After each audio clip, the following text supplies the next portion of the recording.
Peter the Venerable, also known as Peter of Montboissier, abbot of the Benedictine Abbey of Cluny, was born to blessed Raingarder in Auvergne, France. He has been honored as a saint but has never been formally canonized. Life. Peter was dedicated to God at birth and given to the monastery at Sox-Ilonges of the Congregation of Cluny. He took his vows there at age 17, swiftly rising in esteem and becoming professor and prior of the monastery of Vézelay at only 20 years of age. Later he went to the monastery at Domine. He was so successful in the fulfillment of his duties at Vézelay and Domine that, by the age of 30, he was elected general of the order. Peter was a tireless advocate of reform within his order, which was in dire need of reconstruction after the deposing of the previous abbot, Pontius, by the Pope. The Congregation of Cluny was also under attack by other orders and prominent monks and theologians, including St. Bernard of Clairvaux, a Cistercian monk.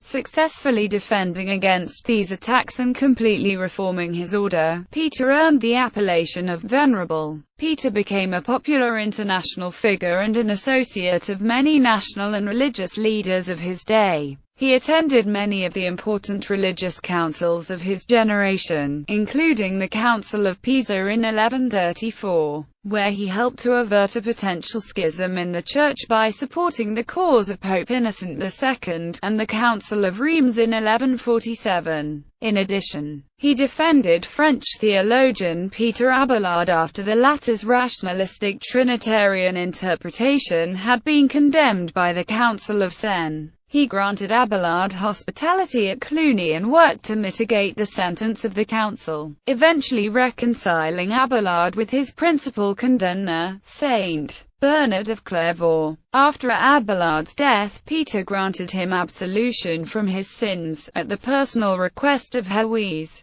Peter is well known for collecting sources on and writing about Islam, and also as the author of vast amounts of correspondence, reflecting his almost encyclopedic knowledge of theological questions. His writings are counted as some of the most important documents of the 12th century. He took a long sabbatical journey to Spain to study with Islamic scholars of all ranks and published the first Latin edition of the Quran. His Talmudist contributions are tenuous and still under scrutiny. Peter's true brilliance came to light between 1138 to 1142, especially after his translation of the Quran became required reading to the entire Benedictine world and for all preachers of the Crusades. Peter corresponded with Bishop Henry of Blois of Winchester and Glastonbury, who became one of his closest friends and confidants. Peter was well known for his ability to win debates. The internecine truce between Peter and Bernard of Clairvaux must be seen as superficial in light of recent scholarship detailing the repressiveness of Bernard's Cistercians toward the Cluniacs.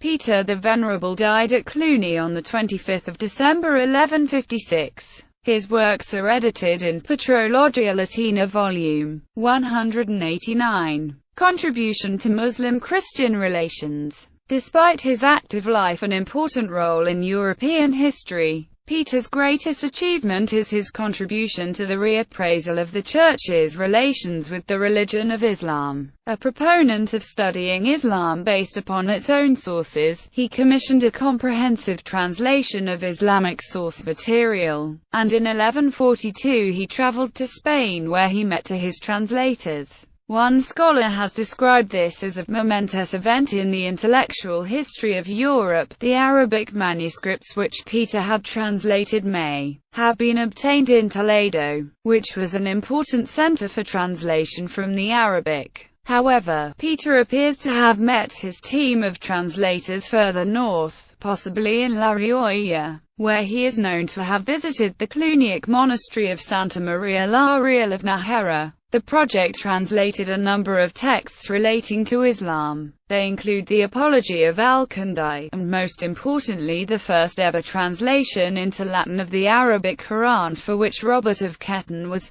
the main translator. Peter of Toledo is credited for planning and annotating the collection, and Peter of Poitiers helped to polish the final Latin version. The team also included Robert of Ketton's friend Herman of Carinthia and a Muslim called Muhammad. The translation was completed in either June or July 1143, in what has been described as a landmark in Islamic studies. With this translation, the West had for the first time an instrument for the serious study of Islam. Peter used the newly translated material in his own writings on Islam, of which the most important are the Summa Totius Heresis Saracenorum and the Liber Contra Sectam Sive Heresim Saracenorum. In these works Peter portrays Islam as a Christian heresy that approaches paganism, and he explains to St. Bernard that his goal is, ut morimum patrum sequere, quo nullum unquam suorum temporum vel levissimum heresim silenda pretererent.